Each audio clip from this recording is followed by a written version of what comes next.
इस बीच genetic engineering के जरिए इस कमाल को करने वाली कंपनी कोलोसल बायोसाइंसेज नाम की इस कंपनी को स्थापित हुए अभी 4 ही साल हुए हैं। 130 वैज्ञानिकों वाली इस कंपनी की लिस्ट में सिर्फ डायर वुल्फ ही नहीं है, बल्कि वूली मैमथ, डोडो और तस्मानियन टाइगर जैसी कुछ और विलुप्त प्रजातियों को भी वो वापस धरती पर उतारने की कोशिश में है। मार्च के महीने में इस कंपनी ने वैज्ञानिक समुदाय को यह कहकर चौंका दिया था कि उसने वूली मैमथ का डीएनए कॉपी कर उसे एक चूहे के डीएनए के साथ जोड़कर एक वूली माउस तैयार किया है, जिसका वैसा ही लंबा सुनहरा फरकोट है और मैमथ जैसा ही एक्सीलरेटेड फैट मेटाबॉलिज्म है, जिसके सहारे शरीर में तेजी से ऊर्जा तैयार कर वो हजारों साल पहले आइस एज में शून्य से नीचे के तापमान में रहने के अभ्यस्त हुए होंगे।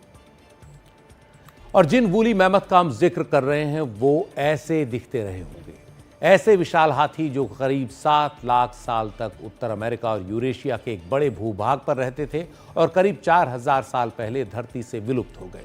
उन्हें आज के एशियाई हाथियों का रिश्तेदार माना जाता है। वैज्ञानिकों को इन वूली मैमथ के कई जीवाश्म साइबेरिया, अलास्का और कनाडा के अलग अलग इलाकों में मिले हैं। इनमें से कई बर्फ में दबे होने के कारण काफी सुरक्षित रहे। कई जीवाश्म तो इतने सुरक्षित मिले कि उनकी चमड़ी, बाल और दांत तक ऐसे लगे जैसे कुछ ही साल पुराने हों। 50,000 साल पुराने ऐसे ही एक बेबी मैमथ का काफी सुरक्षित जीवाश्म साइबेरिया के याकुतिया प्रांत में मिला। याना नदी बेसिन के किनारे पाए जाने के कारण इस बेबी मैमथ का नाम याना रख दिया गया।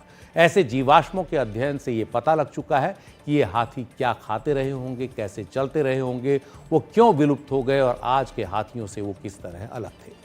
वैज्ञानिकों के मुताबिक उनके विलुप्त होने के पीछे कई कारण रहे होंगे, जैसे आखिरी आइस एज के बाद जब धरती की आबोहवा गर्म होनी शुरू हुई तो मैमथ के रहने के इलाके भी बदल गए, जिससे उनके खाने के स्रोत कम पड़ गए।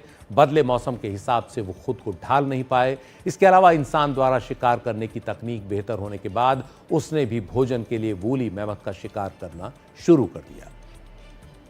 कई वूली मैमथ क्लाइमेट चेंज के कारण कुछ खास इलाकों तक सीमित रह गए, उससे बाहर नहीं निकल पाए और इन ब्रीडिंग यानी एक ही जेनेटिक पूल के बीच प्रजनन के कारण उनकी जेनेटिक विविधता धीरे धीरे कम हो गई।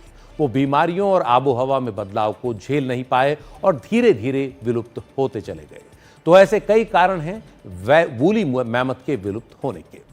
कोलोसल बायोसाइंसेज के को फाउंडर बेन लैम का कहना है कि वो प्राचीन मैमथ के जीनोम्स का अध्ययन के बाद एशियाई हाथियों के जीनोम से उनकी तुलना कर चुके हैं और दोनों के बीच के अंतर को समझ चुके हैं। इसके बाद अब एशियाई हाथियों के डीएनए में एडिटिंग कर वूली मैमथ का जीनोम तैयार करने की कोशिश चल रही है।